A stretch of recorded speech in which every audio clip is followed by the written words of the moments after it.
तो इस वीडियो में हम इंग्लिश ग्रामर का एक बहुत ही इंपॉर्टेंट टॉपिक पढ़ेंगे और इस टॉपिक का नाम है वॉइस।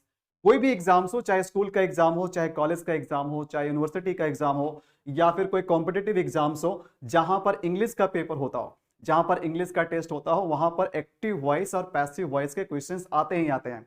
और जहां तक कॉम्पिटिटिव एग्जाम्स का सवाल है, एसएससी के एग्जाम्स में एक्टिव वॉइस और पैसिव वॉइस के क्वेश्चंस भर भर के क्वेश्चंस आते हैं। तो यहां पर आप बहुत सारा मार्क्स एक्टिव वॉइस और पैसिव वॉइस से उठाते हैं। लेकिन आपका एक्टिव वॉइस और पैसिव वॉइस से बहुत सारे डाउट्स है, बहुत सारे कंफ्यूजन्स है, तो आप इस वीडियो में बने रहिए, क्योंकि इस वीडियो से आपका एक्टिव वॉइस और पैसिव वॉइस का जितना भी कंफ्यूजन है, जितना भी डाउट है, सारा क्लियर हो जाएगा। एक भी डाउट आपके मन में नहीं रहेगा। बस आपको वीडियो को एंड तक देखना है, बिकॉज इस वीडियो में मैं आपको वॉइस कुछ अलग ही तरीके से पढ़ाने वाला हूं। इस तरीके से आपने पहले कभी नहीं पढ़ा होगा। पूरा के पूरा हम लोग इस वीडियो में एक्टिव वॉइस और पैसिव वॉइस के जितना भी पार्ट पुर्जा सबको खोल करके रख देंगे। बस वीडियो के अंत तक बने रहिए। तो चलिए स्टार्ट करते हैं। वॉइस, तो वॉइस क्या होता है भाई? सबसे पहले ध्यान देना, किसी भी बात को हम दो तरीके से कहते हैं। बात वही होता है, हम उसको दो अलग अलग फॉर्म में कहते हैं, जिसमें एक होता है एक्टिव वॉइस और दूसरा होता है पैसिव वॉइस। तो ध्यान देना, सबसे पहले हम एक एग्जाम्पल ले लेते हैं। अब एक एग्जाम्पल क्या है? सेंटेंस में एक एग्जाम्पल है, रोहित बीट मोहित। तो इसका मतलब क्या हुआ? रोहित ने मोहित को पीटा। रोहित ने मोहित को पीटा। और अगर हम इसी बात को अगर पैसिव फॉर्म में कहेंगे तो ये क्या हो जाएगा? Mohit was beaten by Rohit. Mohit was beaten by Rohit, मतलब मोहित को रोहित के द्वारा पीटा गया। अब यहां पर एक बात ध्यान देने वाली है, क्या दोनों ही सेंटेंस का मीनिंग सेम नहीं है? क्या दोनों सेंटेंस का मीनिंग अलग अलग हो गया? क्या अगर हम एक बात को दो अलग अलग तरीके से कह रहे हैं तो क्या इसका मीनिंग चेंज हो जा रहा है? मीनिंग बिल्कुल भी चेंज नहीं हो रहा है, केवल सेंटेंस का फॉर्म चेंज हो रहा है, सेंटेंस का मीनिंग बिल्कुल भी चेंज नहीं हो रहा है। तो यहां पर एक बात ध्यान दीजिएगा, ध्यान क्या देना है आपको? इस सेंटेंस का सब्जेक्ट कौन है? रोहित है, और इस सेंटेंस का सब्जेक्ट है मोहित है। ये बात आपको समझ में आई? आगे देखना है कि किसी भी सेंटेंस में जो वर्ब होता है, वर्ब का काम क्या होता है? किसी भी सेंटेंस में जो वर्ब होता है, वर्ब कोई एक्शन बताता है, ठीक है? वर्ब कोई एक्शन बताता है। एक होता है उस वर्ब को करने वाला, एक होता है उस वर्ब को करने वाला। तो जो करने वाला होता है उसको हम डूअर कहते हैं। जो करने वाला होता है उसको हम डूअर कहते हैं। और डूअर जो कुछ भी एक्शन करता है उसका रिजल्ट किसी ना किसी को मिलता है। तो वर्ब का जो इंपैक्ट होता है वो किसी ना किसी को मिलता है, उसका रिजल्ट किसी ना किसी को मिलता है। तो जिसको भी मिलता है उसको हम क्या कहते हैं? रिसीवर कहते हैं। जिसको भी मिलता है उसको हम रिसीवर कहते हैं। ये आपको बात समझ में आ रही है? तो वर्ब का मतलब हो गया कोई एक्शन, का मतलब कोई काम। वर्ब का मतलब कोई एक्शन या फिर कोई काम। तो एक होता है उस काम को करने वाला और एक होता है उस काम को पाने वाला। ये हो गया करने वाला, यहां लिख देता हूं मैं, करने वाला। और एक हो गया इसको पाने वाला, रिसीवर का मतलब पाने वाला, पाने वाला। तो ध्यान देना है, किसी भी वर्ब का क्या होता है? दो चीज होता है, एक होता है डूअर और एक होता है रिसीवर। ये बात आपको क्लियर है? तो ध्यान देना है आपको। तो सेंटेंस में काम क्या हो रहा है? सेंटेंस में काम हो रहा है पीटने का। सेंटेंस में काम क्या हो रहा है? देखो वर्ब कौन है? बीट है। सेंटेंस में काम क्या हो रहा है? पीटने का हो रहा है। वर्ब क्या है? बीट है। तो इस काम को करने वाला कौन है? ध्यान देना, इस काम को करने वाला कौन है? यहां पर देखो, ध्यान देना, इस काम को करने वाला रोहित है। तो रोहित क्या हो गया? रोहित डूअर हो गया। जो करने वाला होगा उसको डूअर कहेंगे। और ये काम जो भी रोहित किया, रोहित पीटने का काम किया, तो पिटाया कौन? पिटाया मोहित। मोहित क्या है? ऑब्जेक्ट है। और जो भी इस काम को रिसीव करेगा उसको क्या बोलेंगे? रिसीवर बोलेंगे। तो रिसीवर बोलेंगे। तो इस सेंटेंस में डूअर कौन है? रोहित है।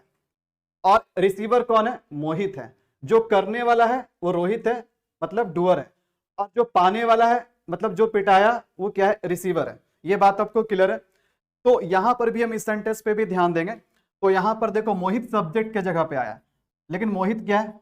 मोहित क्या है? रिसीवर है। और रोहित क्या है? रोहित डूअर है। रोहित क्या है? डूअर है। तो एक बात ध्यान देना है कि दोनों ही सेंटेंस में डूअर और रिसीवर सेम है। ऐसा थोड़े हो रहा है कि हम अगर सेंटेंस को एक्टिव से पैसिव वॉइस में चेंज कर दे रहे हैं तो डूअर और रिसीवर चेंज हो जा रहा है। डूअर और रिसीवर बिल्कुल भी चेंज नहीं हो रहा है। यहां पर भी करने वाला रोहित है, यहां पर भी करने वाला रोहित है, मतलब यहां पर भी पीटने वाला रोहित है, यहां पर भी पीटने वाला रोहित है, यहां पर पिटाने वाला मोहित है, और यहां पर भी पिटाने वाला मोहित है। तो दोनों जगह डूअर और रिसीवर सेम है। जहां तक सब्जेक्ट का बात है, सब्जेक्ट में आपको हमेशा लोग पढ़ाते होंगे कि सब्जेक्ट, किसी भी सेंटेंस में हम सब्जेक्ट उसको कहते हैं जो कोई काम को करता है, लेकिन ये डेफिनेशन बिल्कुल गलत है। जो काम को करता है उसे डूअर बोलते हैं, उसे सब्जेक्ट नहीं बोलते हैं, क्योंकि आपका फिर ये डेफिनेशन गलत भी हो सकता है। ध्यान देना, यहां पर काम हो रहा है पीटने का, देखो यहां पर काम हो रहा है पीटने का, और पीटने का काम कौन कर रहा है? रोहित कर रहा है। तो मान सकते हैं कि रोहित काम कर रहा है, इसलिए रोहित क्या सब्जेक्ट है। लेकिन यहां पर जो ध्यान देना, यहां पर भी काम पीटने का हो रहा है, लेकिन काम देखो सब्जेक्ट का जगह पे मोहित आ रहा है, लेकिन मोहित तो काम नहीं कर रहा है, तो क्या ये सब्जेक्ट नहीं है? बिल्कुल सब्जेक्ट है। तो सब्जेक्ट हम उसको नहीं कहते हैं जो कोई काम करता है, सब्जेक्ट हम उसको कहते हैं जो चर्चा का विषय बनता है, जिसके बारे में हम डिस्कस करते हैं पूरे सेंटेंस में, जो हमारे लिए चर्चा का विषय बना रहता है, जो पॉइंट ऑफ डिस्कशन बना रहता है, उसी को हम सब्जेक्ट कहते हैं। बाकी करने वाला को डूअर कहते हैं और पाने वाला को रिसीवर कहते हैं। तो यहाँ एक बात बिल्कुल ध्यान से समझना कि जब दोनों ही सेंटेंस से बात सेम हो रही है, दोनों जगह पे डूअर और रिसीवर सेम है, दोनों जगह पे काम भी सेम हो रहा है, तो फिर एक ही बात को पैसिव वॉइस में कहने की क्या जरूरत है? क्या आपने कभी ऐसा सोचा है कि जब हम 3 वर्ड में कोई बात बोल सकते हैं, जब किसी 3 वर्ड में किसी बात को बोला जा सकता है, तो फिर हम यहां पर अगर पैसिव बनाते हैं तो पैसिव बनाने से हमारा 2 वर्ड इंक्रीज हो जाता है, पैसिव बनाने से हमारा 2 वर्ड इंक्रीज हो जाता है। तो क्यों ऐसा होता है कि हम एक्टिव से किसी सेंटेंस को पैसिव में चेंज करते हैं? क्या इसलिए चेंज करते हैं क्योंकि एग्जाम में क्वेश्चन आते हैं? ये तो अलग बात हो गई।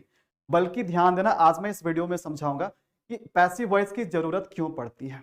चलिए ध्यान से समझिएगा, पैसिव वॉइस की जरूरत क्यों पड़ती है।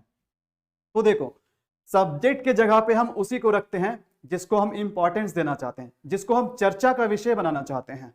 तो ध्यान देना है, अगर आप किसी सेंटेंस में चर्चा का विषय किसको बनाना चाहते हो? डूअर को बनाना चाहते हो, तो आपका सेंटेंस एक्टिव वॉइस में होना चाहिए। ध्यान देना, रोहित ने मोहित को पीटा, तो यहां पर चर्चा का विषय मोहित नहीं है, यहां पर चर्चा का विषय जो हमारा पॉइंट ऑफ डिस्कशन है, ये क्या है? रोहित है। यहां पर कौन पिटाया वो हमारा चर्चा का विषय नहीं है, पीटने वाला कौन था ये चर्चा का विषय है। तो अगर आप चर्चा के विषय में डूअर को रखना चाहते हैं तो आपका सेंटेंस का स्ट्रक्चर एक्टिव वॉइस होना चाहिए। बात समझ में आ रही? अब यहां पर हम बात करते हैं, यहां पर देखो सब्जेक्ट के जगह पे हम किसको रख रहे हैं? सब्जेक्ट के जगह पे हम मोहित को रख रहे हैं। तो हम चर्चा का विषय किसको बना रहे हैं? मोहित को बना रहे हैं। रोहित को हम इंपॉर्टेंस नहीं दे रहे हैं, हम किसको चर्चा का विषय बना रहे हैं? मोहित को बना रहे हैं। तो ध्यान देना, मोहित को रोहित के द्वारा पीटा गया, यहां पर पीटने वाला कौन था इसका महत्व नहीं है, पिटाया कौन उसका महत्व है। यानी वैल्यू किसका यहां पर हम दे रहे हैं? रिसीवर का दे रहे हैं। तो ये बात आपको समझ में आ गई कि एक्टिव वॉइस कब बनाते हैं और पैसिव वॉइस कब बनाते हैं। एक्टिव, हमें एक्टिव से पैसिव क्यों चेंज करना पड़ता है? It's all about importance. जिसको भी आप इंपॉर्टेंस देना चाहें, अगर आप इंपॉर्टेंस देना चाहें डूअर को तो आप एक्टिव वॉइस बनाइए, अगर आप इंपॉर्टेंस देना चाहें रिसीवर को तो आप पैसिव वॉइस बनाइए। तो एक्टिव वॉइस में जो सब्जेक्ट होता है वो डूअर होता है, और पैसिव वॉइस में जो सब्जेक्ट होता है वो रिसीवर होता है।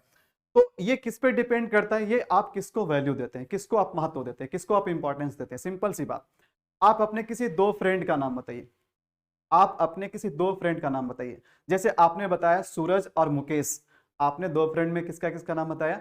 सूरज का और दूसरा मुकेश का। तो आपने सबसे पहले सूरज का नाम क्यों लिया? आप मुकेश का भी तो नाम ले सकते थे। आप सूरज और मुकेश के जगह पे मुकेश और सूरज भी बोल सकते थे। तो यहां पर आप पहले सूरज बोल रहे हैं क्योंकि आप चर्चा का विषय किसको बनाना चाहते हैं। आप सबसे पहले प्रायोरिटी किसको दे रहे हैं? आप इंपॉर्टेंस किसको दे रहे हैं? सूरज को दे रहे हैं। तो जिसको भी हम प्रायोरिटी देते हैं, जिसको भी हम वैल्यू देते हैं, उसको हम पहले रखते हैं, और जिसको हम बाद में प्रायोरिटी देते हैं उसको हम सेकंड पोजीशन पर रखते हैं। बात समझ में आ रही है? तो यहां पर हम वैल्यू किसको देना चाहते हैं? यहां पर हम रिसीवर को वैल्यू देना चाहते हैं। और यहां पर हम वैल्यू किसको देना चाहते हैं? यहां पर हम वैल्यू देना चाहते हैं डूअर को देना चाहते हैं। और जिसको भी वैल्यू देना है उसको कहां रखना? सब्जेक्ट की जगह पर रखना। उसको कहां रखना? सब्जेक्ट की जगह पर रखना। तो इसी कारण से दो स्ट्रक्चर बनाया गया, एक एक्टिव और एक पैसिव। और कभी कभी कुछ सिचुएशन ऐसा भी होता है कि हमें पैसिव वॉइस में ही उस बात को करना पड़ता है। जैसे किसी सेंटेंस में करने वाला का नाम पता नहीं होता है। जैसे मेरा फोन चोरी हो गया, मेरा मोबाइल चोरी हो गया। भाई मेरा मोबाइल चोरी हो गया, लेकिन चुराया कौन उसका नाम दिया हुआ है क्या? डूअर का नाम नहीं पता है। तो इस सेंटेंस को हमें मजबूरी में पैसिव वॉइस में बनाना पड़ेगा, क्योंकि यहां पर चर्चा के विषय चुराया कौन वो नहीं है, चर्चा के विषय चोरी हो गया वो चर्चा के विषय, मोबाइल हमारा यहाँ पर क्या चर्चा का विषय है। बात समझ में आ रही? तो कभी कभी कुछ सेंटेंसेस ऐसे भी हमारे पास आ जाते हैं जहां पर डूअर का कोई पता नहीं होता, लेकिन मजबूरी में हमें उसे पैसिव के स्ट्रक्चर में बनाना पड़ता है। और कहीं कहीं पर हम क्या होता है कि डूअर के नाम को छिपाना चाहते हैं, हम डूअर को हम डिस्कशन में लाना नहीं चाहते हैं, तो वहां पर भी हम क्या करते हैं, पैसिव वॉइस बनाते हैं। तो आई होप कि यहां तक आपको ये बात क्लियर हो गया कि एक्टिव क्यों पढ़ते हैं हम, पैसिव क्यों पढ़ते हैं, क्यों दो दो स्ट्रक्चर बनाए गए। ठीक है, चलिए थोड़ा सा आगे बढ़ते हैं, ध्यान देना। तो यहां पर हमने कुछ सेंटेंसेस हिंदी में लिखा है आपके लिए, और आपको बताना है कि कौन सा सेंटेंस एक्टिव वॉइस में और कौन सा सेंटेंस पैसिव वॉइस में। तो पहला सेंटेंस क्या है, सचिन क्रिकेट खेलता है, तो सेंटेंस एक्टिव या पैसिव है, सेंटेंस क्या है, एक्टिव वॉइस है। ये सेंटेंस क्या है, एक्टिव वॉइस में। दूसरा सेंटेंस है क्रिकेट सचिन के द्वारा खेला जाता है, ये पैसिव है, ये पैसिव है। अच्छा, उसके बाद क्या, किताबें छपती हैं, तो ये क्या, एक्टिव है। उसके बाद क्या, हम लोगों के द्वारा किताबें छापी जाती हैं, तो ये क्या, पैसिव है, ये क्या, पैसिव है। उसके बाद क्या, पेड़ काटे जाते हैं, तो ये क्या, एक्टिव है, ये क्या, एक्टिव है। बात समझ में आ रही। लेकिन अभी कौन सा एक्टिव सही है, कौन सा पैसिव सही है, अभी हमने इस बात पे नहीं आया। अब हम चेक करते हैं कि कितना सही है इसमें, इसमें से कौन सही है और कौन गलत है। ध्यान देना, सिंपल सी बात है। सबसे पहले आप समझ लीजिए कि एक्टिव वॉइस और पैसिव वॉइस का सबसे शॉर्टकट डेफिनेशन क्या होता है। तो पहले आप डेफिनेशन समझ लीजिए, ध्यान देना। हम कैसे पहचानेंगे कि कोई भी सेंटेंस एक्टिव वॉइस में है कि पैसिव वॉइस में है, सिंपल सी बात है। अगर किसी भी सेंटेंस में जो सब्जेक्ट होगा वो अगर वर्ब का डूअर होगा, अगर वो डूअर होगा, सब्जेक्ट के जगह पे कौन होगा, डूअर होगा, सब्जेक्ट के जगह पे कौन होगा, अच्छा डूअर किसका, वर्ब का डूअर। लेकिन अगर किसी भी सेंटेंस में सब्जेक्ट के जगह पे अगर डूअर आ जाए तो वो सेंटेंस क्या है, एक्टिव वॉइस है। सिंपल सा तरीका यही तरीका कारगर तरीका है, इसी तरीका से चलो, कभी गलत नहीं होगा। दूसरा चीज क्या है, कैसे पहचानेंगे पैसिव है, अगर सब्जेक्ट रिसीवर है, रिसीवर ऑफ द वर्ब है, अगर सब्जेक्ट क्या, रिसीवर है, तो पक्का क्या है, सेंटेंस, सेंटेंस हमारा पैसिव वॉइस में है। सब्जेक्ट के जगह पे डूअर आया है तो एक्टिव वॉइस, सब्जेक्ट के जगह पे अगर रिसीवर आया है तो पैसिव वॉइस। बस यही फंडा आपको हर जगह लगाना है, कहीं पर भी आपका गलत नहीं होने वाला। चलिए अब हम लोग वेरीफाई करते हैं, वेरीफाई करते हैं कितना सही कितना गलत। अब देखना काम क्या हो रहा है, खेलने का। तो खेलने का काम कौन कर रहा है, सचिन कर रहा है, यानी सचिन क्या, डूअर है, सब्जेक्ट के जगह पे डूअर है, इसलिए एक्टिव वॉइस बिल्कुल सही है।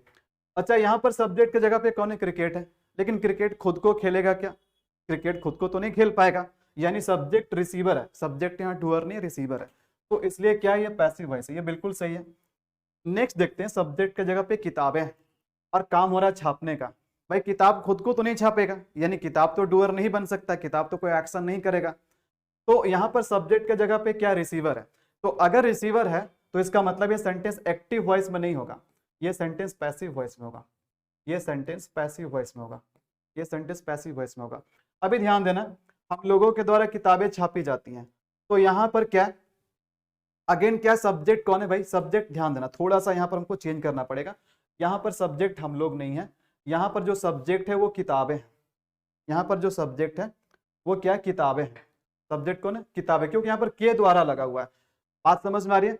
तो किताबों के ऊपर छापने का काम हो रहा है, किताब क्या, रिसीवर, यहाँ पर सब्जेक्ट क्या, रिसीवर है, और अगर रिसीवर है तो ये पैसिव वॉइस से बिल्कुल सही है। उसके बाद क्या, सेंटेंस पेड़ काटे जाते हैं, पेड़ काटे जाते हैं, सब्जेक्ट के जगह पे कौन है, सब्जेक्ट के जगह पे यहाँ पर पेड़ है, तो पेड़ खुद को तो नहीं काटेगा, यानी उसके ऊपर काम हो रहा है। बात समझ में आ रही है। तो जब उसके ऊपर काम हो रहा है तो ये एक्टिव गलत हो जाएगा, ये क्या, पैसिव है, ये पैसिव है। बात समझ में आ रही है। तो आपको इंग्लिश में भी अगर सेंटेंस मिलेगा तो सबसे पहले सब्जेक्ट चेक करो, और सब्जेक्ट को चेक करने के बाद चेक करो कि काम क्या हो रहा है, फिर देखो कि उस काम को सब्जेक्ट कर रहा है कि नहीं कर रहा है, सब्जेक्ट करने वाला है कि सब्जेक्ट पाने वाला है, सब्जेक्ट डूअर है कि रिसीवर है। अगर डूअर है तो एक्टिव वॉइस, और अगर रिसीवर है तो पैसिव वॉइस।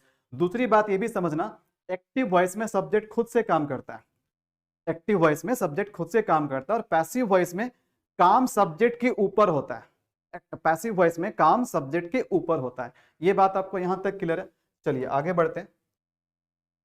अब आगे मैं आपको कुछ इंपॉर्टेंट रूल्स बताता हूं, एक्टिव से पैसिव चेंज करते समय आपको किन किन बातों पे ध्यान देना चाहिए। अगर ये कुछ चार, वही 5-7 रूल है, अगर ये 5-7 रूल अगर अपने दिमाग में फिट कर लेते हैं, एक्टिव पैसिव वॉइस से एक भी क्वेश्चन नहीं छूटेगा, कोई भी क्वेश्चन आपका गलत नहीं होने वाला है।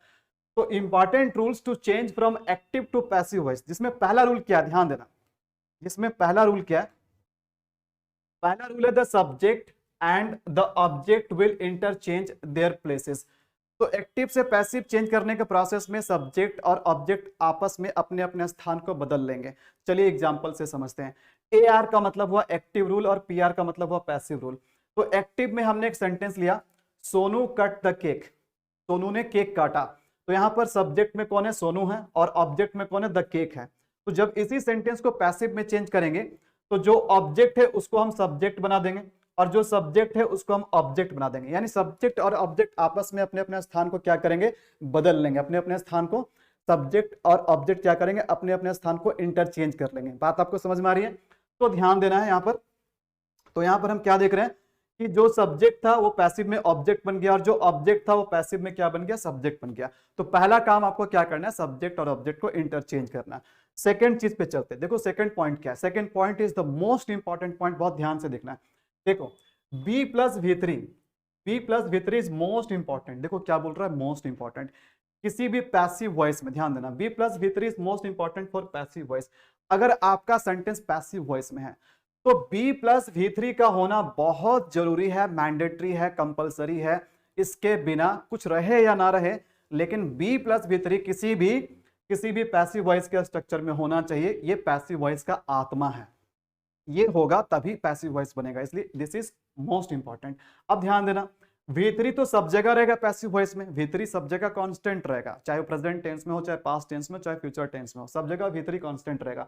लेकिन ये B अपना रूप बदल सकता है, इसलिए थोड़ा सा होशियार हो जाए। अलग अलग टेंस में ये B अपना रूप को चेंज कर सकता है। कैसे कैसे चेंज कर सकता है? ये B इज एम आर बन सकता है, ये B वाज वर बन सकता है, ये B बीन बन सकता है, ये B बीइंग बन सकता है। तो बी किसी भी फॉर्म में आ सकता है, बी इनमें से किसी भी फॉर्म में आ सकता है, बी इनमें से किसी भी फॉर्म में आ सकता है, इसके साथ V3 होना चाहिए। तो अगर बी का कोई भी फॉर्म रहे और उसके साथ V3 लगा रहे तो समझ जाना कि सेंटेंस हमारा पैसिव वॉइस में। अगर इंग्लिश में पहचानने सीखना है तो एक और तरीका क्या है कि बी का कोई फॉर्म और साथ में अगर V3 मिल जाए तो समझ लेना कि वो सेंटेंस 100% क्या है, पैसिव वॉइस है। आई होप कि आपको ये बात समझ में आया। देखते हैं अगला पॉइंट क्या है।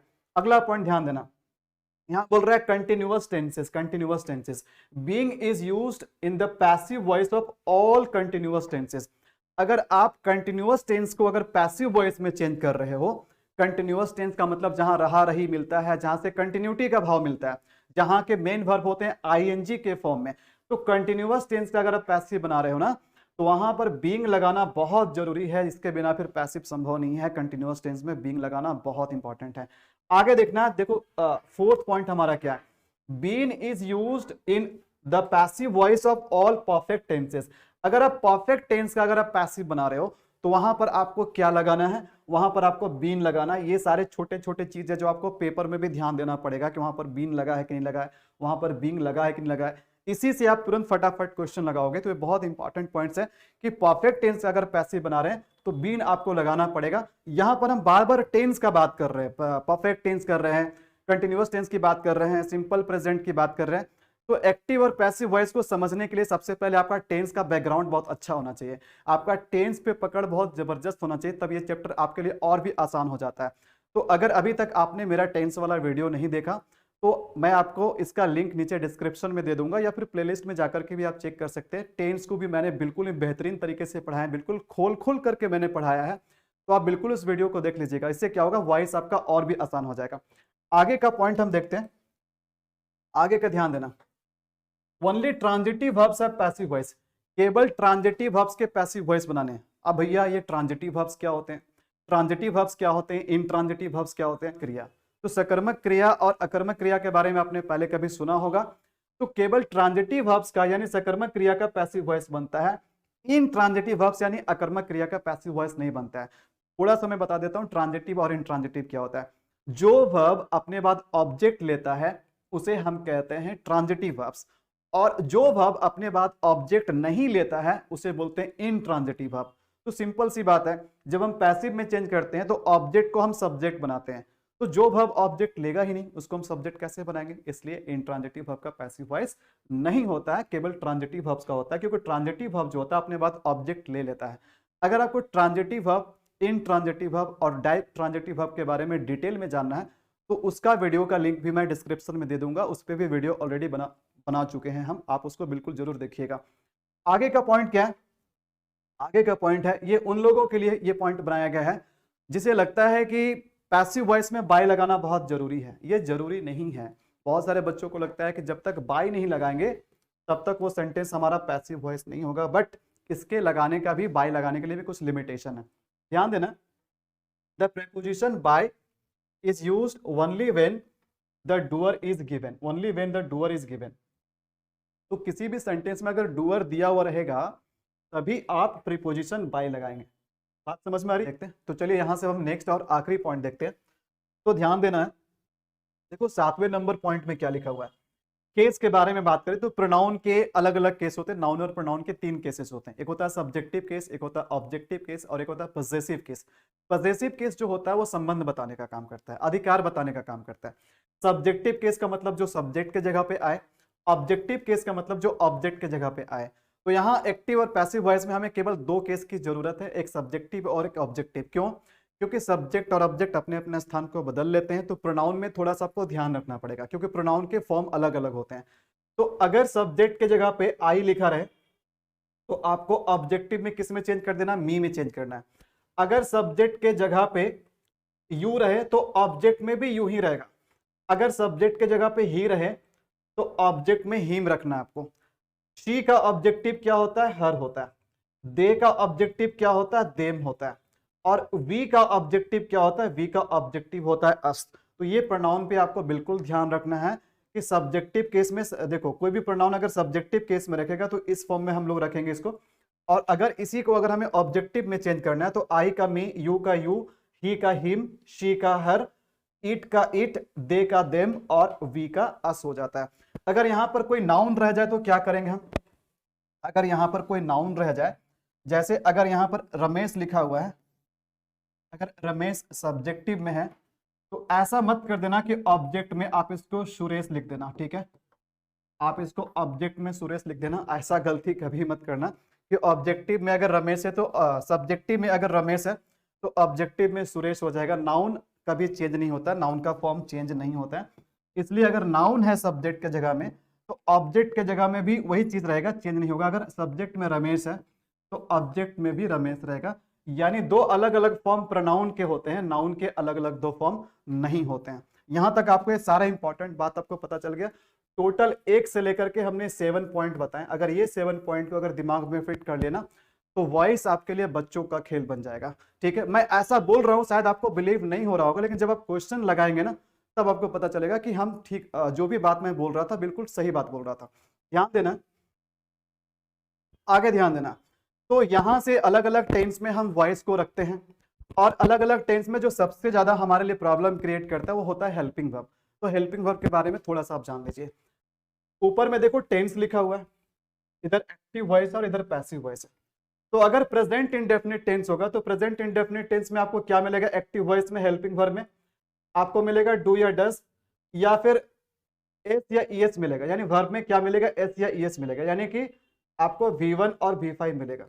तो कभी भी आपको हेल्पिंग वर्ब में डू डज या फिर आपको मेन वर्ब में V1 V5 मिले तो पैसिव वॉइस में आपको हेल्पिंग वर्ब में क्या रखना है? EZMR रखना है पैसिव वॉइस में, यानी डू डज या फिर V1 V5 के लिए पैसिव में जो हेल्पिंग वर्ब होगा वो क्या बन जाएगा? वो EZMR बन जाएगा। ध्यान दीजिएगा, पास्ट इंडेफिनिट टेंस यानी जिसको हम सिंपल पास्ट भी बोलते हैं, तो अगर वर्ब का सेकंड फॉर्म होगा या फिर डीड लगा होगा तो पैसिव वॉइस में उसके लिए हम हेल्पिंग वर्ब क्या रखेंगे? वर रखेंगे। पैसिव वॉइस में उसके लिए हम हेल्पिंग वर्ब क्या करेंगे? वर रखेंगे। वाज होगा या वर होगा। अगर हम फ्यूचर इंडेफिनिट टेंस यानी कि सिंपल फ्यूचर टेंस की बात करें तो अगर शैल या विल रहेगा तो शैल या विल को ही रखेंगे हम लोग, लेकिन इसके साथ बी लगा देंगे। बात समझ में आ रही? अगर प्रेजेंट कंटिन्यूअस टेंस रहे तो प्रेजेंट कंटिन्यूअस में आपको पहले से इज एम आर मिलेगा। तो जब हम पैसिव बनाएंगे तो हेल्पिंग वर्ब सेम रहेगा, इज एम आर रहेगा, साथ ही साथ बीइंग लगा देंगे। मैंने बताया भी था आपको इंपॉर्टेंट पॉइंट में कि कंटिन्यूअस टेंस का पैसिव हो तो वहां पर क्या करना? बीइंग लगाना है। अगर पास्ट कंटिन्यूअस की बात करें तो पास्ट कंटिन्यूअस में अगर वाज या वर है तो पैसिव वॉइस में चेंज करते समय वाज या वर ही रहेगा, लेकिन इसके साथ बीइंग लगा देंगे। ये बात आपको क्लियर है? अगर प्रेजेंट परफेक्ट टेंस है तो आपको क्या मिलेगा? हैज या हैव मिलेगा, हैज या हैव मिलेगा। और जब हम इसको पैसिव में चेंज करेंगे तो हैज या हैव ही रहेगा हेल्पिंग वर्ब में, लेकिन एक्स्ट्रा इसमें क्या लग जाएगा? बीन लग जाएगा। मैंने आपको बताया कि परफेक्ट वाला में हम क्या करते हैं? बीन लगाते हैं। अगर पास्ट परफेक्ट टेंस है तो पास्ट परफेक्ट में आपको हैड मिलेगा। तो यहां पर पैसिव वॉइस में भी आपका हेल्पिंग वर्ब हैड ही होना चाहिए, लेकिन साथ ही साथ आपको बीन लगाना पड़ेगा। इसलिए बीन लगाना पड़ेगा क्योंकि ये जो चीज है ना, ये क्या है? पैसिव वॉइस में। अगर आपको फ्यूचर परफेक्ट टेंस मिल जाए तो फ्यूचर परफेक्ट में आपको शैल या विल के साथ हैव मिलेगा, तो अगेन आपको शैल या विल लगाना है, लेकिन साथ ही साथ हैव और प्लस बीन लगाना है। तो बिल्कुल आप इस चार्ट को बिल्कुल ध्यान से देखिएगा, इस चार्ट को आप समझिए, क्योंकि एक बार आप इस चार्ट को समझ गए ना तो चीजें आपके लिए बहुत आसान हो जाएगी। फिर आपका तो समझिए कि एक्टिव और पैसिव वॉइस जो गाड़ी है ना, ठीक है, वो गाड़ी चल पड़ेगा। तो ध्यान देना है, ठीक है। इस चार्ट को आप चाहे तो स्क्रीनशॉट भी लेकर के रख लेना। सबसे ज्यादा कंफ्यूजन जो करता है ना वो कहाँ होता है, हेल्पिंग वर्ब में होता है। क्लियर है? चलिए अब मैं कुछ अप्लाई करके भी आपको दिखा देता हूँ। कुछ अप्लाई करना बिल्कुल जरूरी होता है, राइट। तो ध्यान देना, यहां पर एक्टिव वॉइस देखो, AR का मतलब एक्टिव वॉइस और PR का मतलब पैसिव वॉइस, ठीक है। तो एक सेंटेंस हमने लिखा, जैसे हमने लिखा है इसको, she does not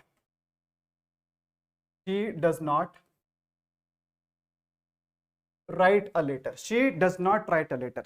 तो इसी को पैसिव वॉइस में ऑलरेडी हम सब्जेक्ट और ऑब्जेक्ट चेंज कर चुके हैं, तो यहां पर लेटर क्या बन जाएगा, सब्जेक्ट बन जाएगा और ये ऑब्जेक्ट बन जाएगा। तो she does not write a letter, she does not write a letter. तो यहां पर हम डज देख रहे हैं, ठीक है। तो डज के लिए देखो हेल्पिंग वर्ब क्या हो जाएगा, डज के लिए हेल्पिंग वर्ब हो जाएगा इज एम आर हो जाएगा, ठीक है। तो हम लोग यहाँ पर इज एम आर में से किसी को ले लेंगे। तो यहाँ पर क्या हो गया, इज ले लिए, यानी जो डज है वो इज में चेंज हो गया। अ लेटर इज नॉट, उसके बाद क्या चाहिए होता है हमें, हमें पैसिव वॉइस में मेन वर्ब का थर्ड फॉर्म चाहिए होता है। तो राइट का थर्ड फॉर्म क्या हो जाएगा, राइट का थर्ड फॉर्म हो जाएगा written. A letter is not written by her, तो हमने पहले सिंपल प्रेजेंट टेंस लिया, ठीक है। चलो फिर से टेंस को चेंज करके देखते हैं हम लोग।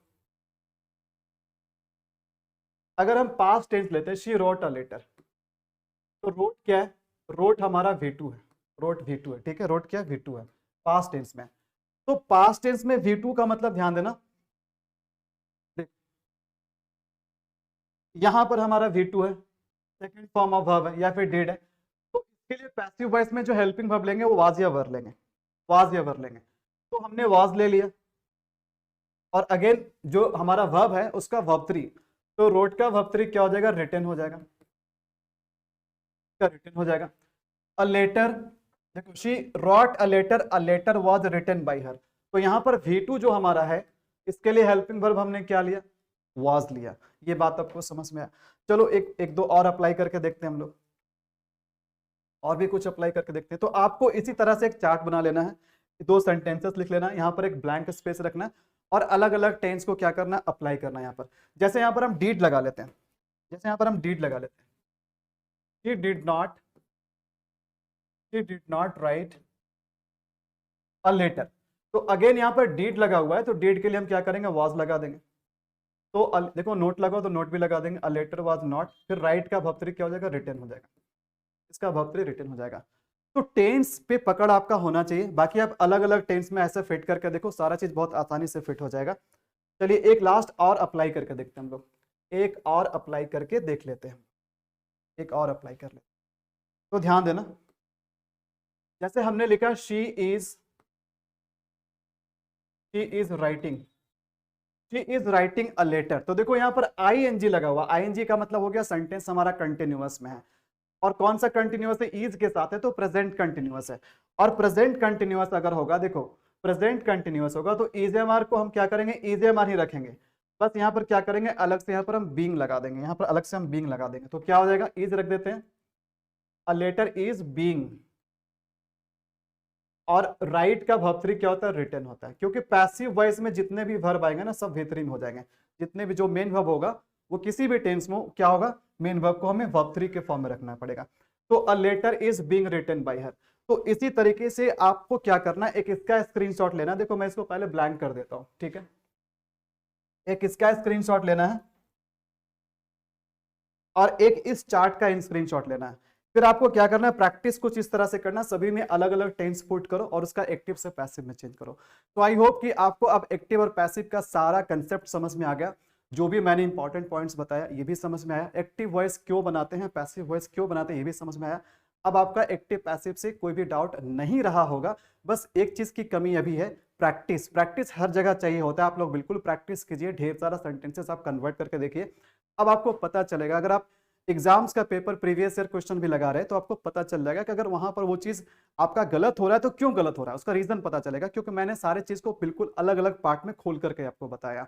तो इसका एक पार्ट मैं और लाऊंगा, एक्टिव और पैसिव वॉइस का एक पार्ट और लाऊंगा, जिसमें मैं एडवांस वॉइस पे काम करूंगा। तो एक लेक्चर और आने वाला है, उसके बाद से आऊंगा जिसमें हम लोग प्रैक्टिस करेंगे, ढेर सारे एक्टिव और पैसिव वॉइस के क्वेश्चंस प्रैक्टिस करेंगे। तो आई होप कि आपको वीडियो अच्छा लगा होगा। अगर आपको अच्छा लगा तो बिल्कुल वीडियो को लाइक कीजिए, शेयर कीजिए और नीचे कमेंट जरूर कीजिएगा। मिलते हैं आपसे नेक्स्ट वीडियो में। Till then it's a goodbye, take care.